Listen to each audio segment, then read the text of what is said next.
इस वीडियो में दी गई जानकारी सामग्री गणना की प्रामाणिकता या विश्वसनीयता की गारंटी नहीं है।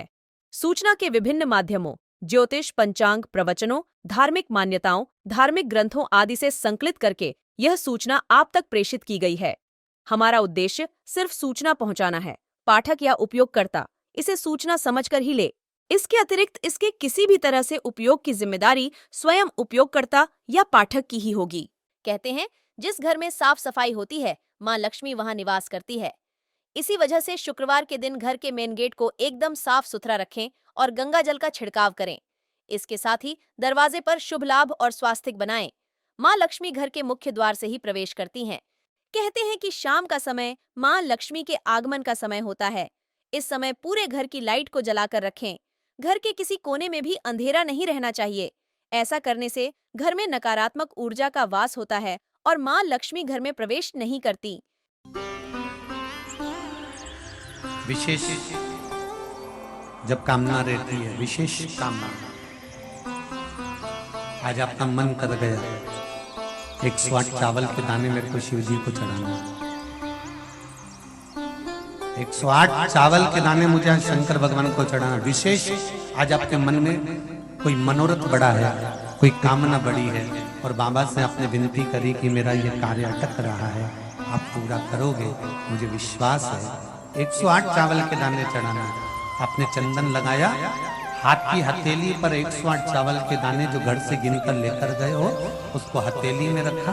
एक एक चावल का दाना नहीं चढ़ाया, हथेली में रखकर जो विशेष कामना, जैसे किसी कर्मकांडी ब्राह्मण से पूछा जाए, पूजन होने के बाद में विशेष अर्घ दिया जाता है, विशेष अर्घ।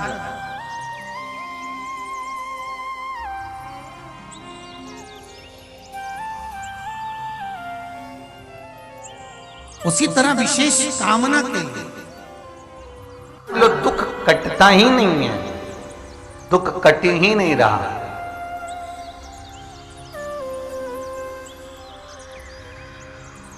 मान लो कोई ऐसा दुख आ ही गया कि वो कटने का नाम ही नहीं ले रहा। बहुत हार चुके हम जिंदगी से, वो कट ही नहीं रहा। थोड़ा ठीक होता फिर दुख आता, फिर ठीक होता फिर दुख आता। तो शिव और शक्ति का स्मरण करो। बेलपत्री के पेड़ के नीचे जब भी घी का दिया लगाने जाओ तो 2 बाती एक ही दिए के अंदर, एक चावल का दाना उसमें डालकर अपनी कामना कर फिर जलाओ। 3 या 4 सोमवार करके देख लो क्या जा रहा है।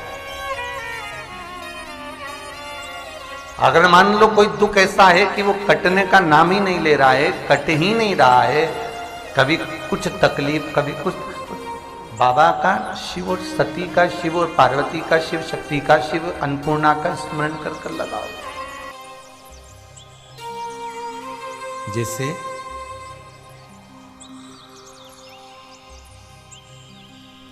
बेले के फल का गुर्दा, बेल का जो फल होता है, बेलपत्री का फल, उसका जैसे गुर्दा, उसके अंदर का जो भाग होता है बेल का, वो गुर्दा।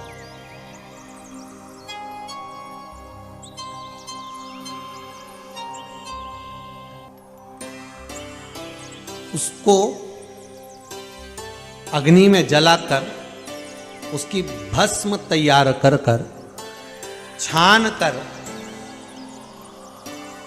कर जब जब आपके यहां विद्वान ब्राह्मण शिव जी का अभिषेक कराते हैं, पूजन कराते हैं, तो उसमें लिखते हैं पूजन के साहित्य में, बेलपत्री, धतूरा, दुर्वा, ये उसमें नीचे लिखेंगे भस्म।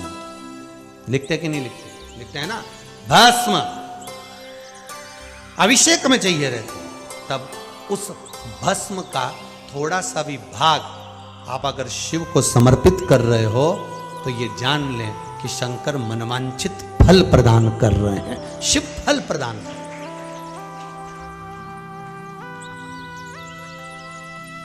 महाराज,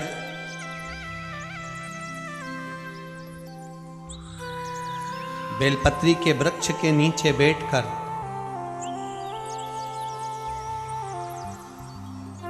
हाथ में एक बेलपत्र का पत्ता रखकर आप पंचाक्षर मंत्र नमः शिवाय, ओम नमः शिवाय या श्री शिवाय नमस्तुभ्यम या महामृत्युंजय मंत्र का स्मरण कर रहे हो, पर डंडी का भाग अपनी ओर, बेलपत्र की बीच वाली पत्ती का भाग बीच वाली उंगली की ओर रखकर अगर आप स्मरण कर रहे हैं और अपनी कामना कर कर बेलपत्री के वृक्ष के नीचे बैठकर उस पत्ते को सम्मुख रखकर बाबा से विनय कर कर एकांत में उस बेलपत्री के वृक्ष की छांव में, बेलपत्री के वृक्ष की छांव आप कामना कर कर उस पत्ते को शंकर भगवान के ऊपर समर्पित कर रहे हैं, तो ये जान कर रखें कि पार्वती और शिव का मिलन करवा रहे हैं और अपनी मनवांछित फल कामना पूर्ण करवा रहे हैं। क्योंकि शिव और पार्वती का जब मिलन होता है, शंकर पार्वती जब एक दूसरे के सम्मुख में होते हैं, शिव और पार्वती जब एक दूसरे के सामने अपने बच्चों के कारण एक दूसरे के सम्मुख में आते हैं, तो उनके चेहरे पर प्रसन्नता का भाव आ जाता